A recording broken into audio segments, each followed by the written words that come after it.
నమస్కారం అండి. బాబాయ్ ఇప్పుడు నీకు జగన్ గారి తరపున ఏమైనా ఉపయోగం జరిగిందా? బాగా జరిగిందండి. చచ్చిపోయాడు బతికానండి. చచ్చిపోయాడు బతికాను. ఏమైంది బాబాయ్ అసలు?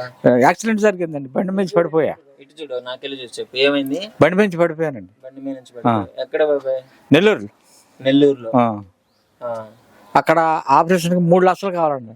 హాస్పిటల్లో 3 లక్షలు అడిగారు. మరి ఎలా జరిగింది ఆపరేషన్? అక్కడ చేయించుకున్నామండి. మేము చేసుకున్నాక ఇక్కడికి వచ్చినాక మళ్ళీ రీఆపరేషన్ చేయాలి. 3 లక్షలు మీరే చేసుకున్నారా? మీరే ఇచ్చారా? ముందు డబ్బు మేము చేయించుకున్నాం.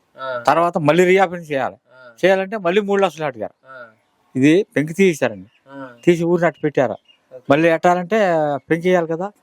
అప్పుడు ఇది వచ్చిందండి, కరోనా వచ్చింది. అప్పుడు ఇది పెంకి వేయడానికి కుదరలా. అక్కడ అన్నారు మళ్ళీ 3 లక్షలు కావాలన్నారు. ఎవరు చేశారో వాళ్ళ దగ్గర చేయాలన్నారు. కాదని విజయవాడ వెళ్ళామండి. విజయవాడ వెళ్తే మన ఇందాలో జరిగిందండి. ఆరోగ్యశ్రీలో పెట్టారండి. ఆరోగ్యశ్రీతో పెట్టారు. ఉపయోగపడింది బాగా. ఉపయోగపడి వాళ్ళు మళ్ళీ 3 లక్షలు కాకుండా ఊరిని చేసి నాకు తింటాకి మళ్ళీ ఒక 50,000 వేసారండి.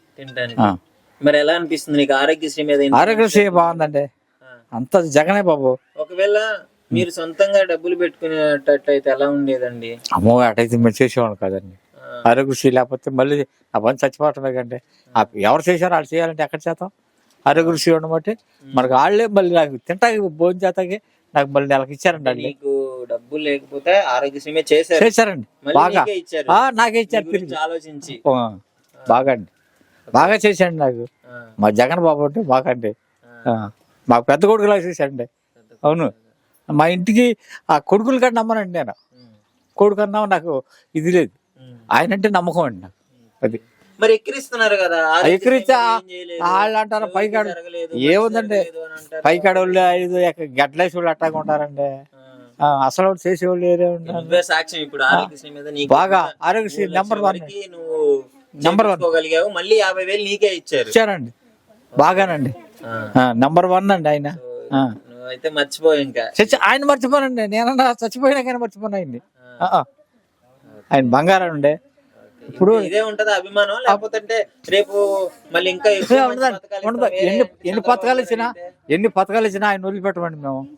ఎందుకంటే ఎవరు రారండి, ఎవరు ఇవ్వగలరండి? ఇదిగో నేను పొడుకుని లెక్క ముందే వచ్చి డబ్బులు ఇవ్వటానికి రెడీ అవుతున్నారండి. పింఛనీ డబ్బులు ఎవరు ఇస్తారండి నాకు? అవును, కొడుకే ఎవరండి అట వీడి దంతులే అనుకుంటాడు. మరి ఆయన మహానుభావుడు కాబట్టి మమ్మల్ని ఆలోచించండి. ఆయన చేసాడు మాకు. అది ముసలాళ్ళ కాడ అంత కాపాడుతుందండి ఆయన. జగన్ బాబే రావాలి మాకు. ఆయనతోనే మేము ఉంటామండి. అది